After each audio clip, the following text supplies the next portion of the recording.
Moi, il y a un premier rituel ultra nécessaire.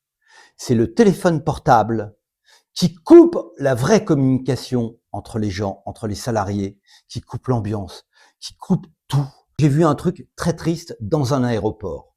Ces trois hôtesses de l'air, elles sont entre deux vols, donc elles sont assises toutes les trois. Et toutes les trois, elles sont sur leur portable comme ça.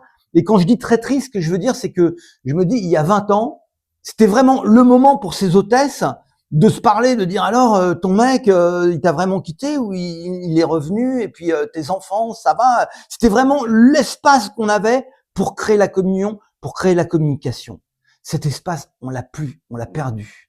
Et je pense que le premier rituel c'est de mettre le portable sur le silencieux et dire par exemple à la fin du repas de midi genre 13h15 on le rallume. Ah ouais mais non c'est parce que ma femme elle doit m'appeler parce que non non quand il n'y avait pas de téléphone ta femme elle t'appelle pas et puis donc ça me paraît être le premier rituel. Parle du rituel en entreprise Amélie puisque tu es plus forte que moi au niveau des rituels. On est deux bisounours, deux bisounours très forts en rituel. Les rituels, ça part déjà de quels sont les rituels individuels. Je pense qu'on ne peut pas imposer des rituels à des gens, ou du moins on peut leur proposer, leur faire vivre. Je te donne un exemple. Chez un de mes clients, il y a une personne qui a proposé un rituel qu'il tient tous les jours depuis des années. C'est la danse du matin. C'est juste génial. Franck, je te fais un clin d'œil. La danse du matin, c'est quoi? C'est tous les matins à, je crois, 8h30, il me corrigera. Il est dans la salle de sport parce qu'il y a une salle de sport avec des miroirs dans cette entreprise. Et Franck met la musique et propose la danse du matin. Est-ce que Franck, c'est un danseur? Certainement pas.